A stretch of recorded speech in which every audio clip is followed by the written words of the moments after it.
પન્નાની રસોઈમાં તમારું સ્વાગત છે ફ્રેન્ડ્સ। તો આજે આપણે બનાવીશું ઘરનું સિમ્પલ જમવાનું, જેમાં શાક રોટલી અને ભાત બનાવીશું। તો ચાલો પછી સિમ્પલ જમવાનું બનાવવાનું શરૂ કરીએ। સિમ્પલ જમવામાં આજે સૌથી પહેલાં બનાવી લઈશું આપણે ભાત। તો એના માટે એક વાડકી ચોખા કુકરમાં લઈ ચોખાને સરસ 2 વાર પાણીથી ધોઈ લેશું, કેમ કે ચોખા છે એ પહેલેથી મોયેલા છે, એટલે 2 વાર પાણીથી ધોવા જરૂરી છે। તો બરાબર મસળી અને 2 વાર સરસ ચોખાને પાણીમાં ધોઈ લેવાના। અને ત્યાર પછી ચોખા એક વાડકી લીધા છે, તો એનાથી આપણે 3 ગણું પાણી લેશું, એટલે કે એક વાડકી ચોખા સાથે 3 થી 3.5 વાડકી જેટલું આપણે સાદું પાણી લઈ લેવાનું। સ્વાદ પ્રમાણે મીઠું એડ કરી દેશું અને બધું મિક્સ કરી હવે કુકરનું ઢાંકણ બંધ કરી અને આપણે ભાતને થવા માટે મૂકી દેશું। તો ટોટલ 3 વિસલ લાગે ત્યાં સુધી ભાતને આપણે ચડવા દેવાના છે। તો ચાલો ભાત ચડે ત્યાં સુધીમાં આપણે શાકની તૈયારી કરીએ। તો શાક આપણે આજે કોળાનું બનાવવાના છીએ, એટલે અહીંયા મેં એક કોળું લઈ લીધું છે, જે વજનમાં 550 થી 600 ગ્રામ જેટલું છે। તો કોળાને પહેલાં તો આપણે આ રીતે વચ્ચેથી એક કટ લગાવી લઈએ। તો કોળું કાપવા માટે તમારે ચપ્પુ છે ને એકદમ શાર્પ હોય એવું લેવાનું, તો જલ્દીથી કપાઈ જશે। અને હવે આ રીતે કોળાને કાપ્યા પછી કોળાને આપણે પીસ કરી લેવાના, પહેલાં તો આ રીતે નાના નાના। અને ઘણાને કેવું હોય ફ્રેન્ડ્સ કે કોળું છે ને એ છોતરા સાથે જ બનાવતા હોય, ઘણા કોળાના છોતરા કાઢીને બનાવતા હોય। તો આપણે શું કરીશું, આ રીતે વચ્ચેથી જે બીવાળો સોફ્ટ ભાગ હોય ને કોળાનો એ કાઢી નાખવાનો। અને ત્યાર પછી હું અહીંયા છોતરા કાઢીને કોળું બનાવું છું। તમારા ઘરમાં છોતરા સાથે બનાવતા હોય તો તમે એ રીતે કોળાને સમારી શકો છો। તો ચાલો આ રીતે કોળાને સરસ છોલ્યા પછી આપણે નાના નાના પીસ કરી અને એને કટ કરી લેવાનું। તો મીડિયમ સાઇઝના જે રીતે બટાકા સમારીએ ને એ રીતે આપણે કોળાને કાપી લેશું અહીંયા।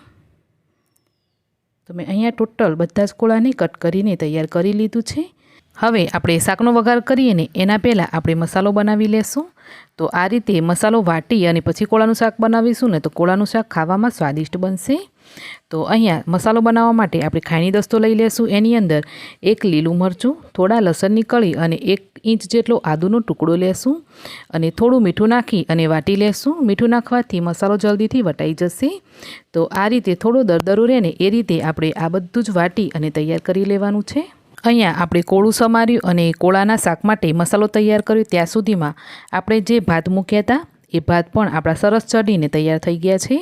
તો હવે કુકરને ઉતારી આપણે સાઈડ પર રાખી દઈશું અને હવે શાકનો વઘાર કરીએ। શાકનો વઘાર કરવા માટે એક તાવડું રાખી દઈશું, એની અંદર 2 પળી તેલ રાખવાનું। તો અહીંયા નાની ચમચીથી માપીએ ને તો 4 ચમચી જેટલું તેલ લીધું છે। હવે 1 ચમચી મેથી દાણા, 1 ચમચી રાઈ, અડધી ચમચી જેટલું જીરું લેવાનું અને હિંગ જરૂરથી લેજો। જો હિંગ ના હોય તો તમે અજમો લઈ શકો। તો કોળાની પ્રકૃતિ છે ને એ વાયુ પ્રકૃતિ હોય, એટલે હિંગ કે પછી અજમો નાખવો જરૂરી છે। અને હવે આપણે જે મસાલો તૈયાર કર્યો એ મસાલો એડ કરી દઈશું। સાથે જ અડધી ચમચી હળદર પાવડર, 1 ચમચી લાલ મરચું પાવડર અને 1/4 ચમચી જેટલો ગરમ મસાલો એડ કરવાનો। મતલબ કે બધા મસાલાઓ શાકને ધ્યાનમાં રાખી અને કરી લેવાના વઘારમાં જ। ત્યાર પછી આપણે કોળું સમારીને રાખ્યું એ કોળું એડ કરી દઈશું। સાથે જ ટેસ્ટ પ્રમાણે મીઠું એડ કરવાનું। તો મીઠું આપણે જ્યારે મસાલો વાટ્યો ને ફ્રેન્ડ્સ ત્યારે પણ લીધેલું, તો અત્યારે થોડું ધ્યાનથી એડ કરજો। હવે બધું જ મિક્સ કરી શાકને ચડવા માટે મૂકીશું અને શાક ચડશે ત્યાં સુધીમાં આપણે લોટ બાંધી લઈએ। તો 2 થી 2.5 કપ જેટલું મેં અહીંયા ઝીણો લોટ ચાળીને તૈયાર કરી લીધો છે। એમાં આપણે મોવણ માટે થોડું તેલ એડ કરી દઈશું અને ત્યાર પછી થોડું થોડું કરી પાણી એડ કરતા જઈ અને લોટ બાંધી લેવાનો। તો નોર્મલ રોટલી માટે આપણે જે રીતે લોટ બાંધતા હોઈએ ને એ રીતે લોટ બાંધી લેવાનું છે। તો અહીંયા હું રોટલીમાં મીઠું નથી નાખતી, એટલે મેં મીઠું એડ નથી કર્યું। તમે રોટલીમાં મીઠું નાખતા હોવ ને તો થોડું મીઠું પણ લઈ શકાય।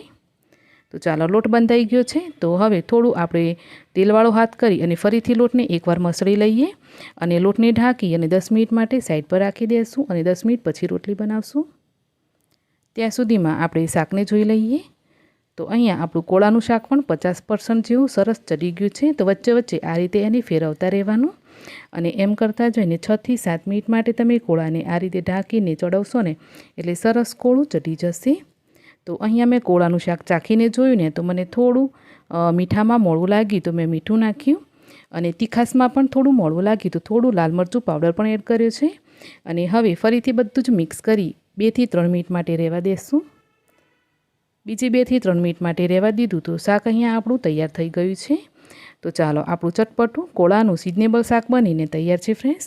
તો એકદમ સિમ્પલ રીતે બનતું આ શાક ખાવામાં બહુ જ સ્વાદિષ્ટ બને છે અને સિઝનેબલ છે એટલે ખાવામાં સ્વાદિષ્ટ તો છે જ, સાથે સાથે આપણા હેલ્થ માટે પણ સારું છે। તો તમે જરૂરથી બનાવજો। છેલ્લે લીલા ધાણા એડ કરી અને શાકને મિક્સ કરી લઈએ અને હવે ઢાંકણ ઢાંકી અને આપણે શાકને ઉતારી સાઈડ પર રાખી દઈશું અને હવે બનાવીશું રોટલી। તો રોટલી બનાવવા માટે આપણે લોટ તો બાંધીને તૈયાર રાખ્યો છે, તવો રાખી દઈશું અને આ રીતે રૂટીનમાં ઘરમાં જે રીતે રોટલી બનતી હોય ને એ રીતે લુઓ લઈ અને આપણે રોટલી બનાવશું। ના વધારે મોટી કે ના વધારે નાની, એકદમ મીડિયમ સાઇઝની રોટલી બનાવી તૈયાર કરી લેશું। ત્યાં સુધીમાં તવો પણ ગરમ છે તો તવા પર રાખી અને રોટલીને અલટ-પલટ કરતા જઈ અને શેકી લેવાની અને રોટલી શેકતા જઈ બીજી બાજુ રોટલીને આપણે વણતા પણ જઈશું। તો આ રીતે સરસ એવી રોટલીને આપણે શેકી તૈયાર કરી લેવાની છે। તો એ જ રીતે આપણે બધી જ રોટલી બનાવીને તૈયાર કરશું। તો અહીંયા હું રોટલીને આ રીતે એક રોટલીથી બીજી રોટલીને દબાવી અને ત્યાર પછી શેકું છું। તમે ડાયરેક્ટ ગેસ ઉપર શેકતા હોય તો એ રીતે બનાવી લેજો। તો ચાલો અહીંયા આજનું આપણું સિમ્પલ જમવાનું બનીને તૈયાર છે। ગરમા ગરમ રોટલી સાથે ચટપટું કોળાનું શાક અને ભાત, એકદમ સિમ્પલ જમવાનું બનાવ્યું છે ફ્રેન્ડ્સ, પરંતુ ખાવામાં આ શાક છે મતલબ કે આ જમવાનું છે ને એ બહુ જ સ્વાદિષ્ટ લાગે છે। તો તમે આ રીતે સિમ્પલ જમવાનું બનાવીને જરૂરથી ટ્રાય કરજો। હા, રૂટીનમાં આ રીતે એકદમ સિમ્પલ જમવાનું બનતું હોય છે બધાના ઘરમાં। હું પણ અલગ અલગ શાક સાથે રોજ આ રીતે જમવાનું બનાવું છું। તો રેસીપી તમને કેવી લાગી મને કોમેન્ટ કરીને જરૂરથી જણાવજો। રેસીપી ગમી હોય તો વિડીયોને લાઇક શેર કરી, ચેનલ ઉપર નવા હો ચેનલને સબસ્ક્રાઈબ ના કરી હોય તો જરૂરથી સબસ્ક્રાઈબ કરજો। મળીશું એક નવી રેસીપી સાથે। આવજો।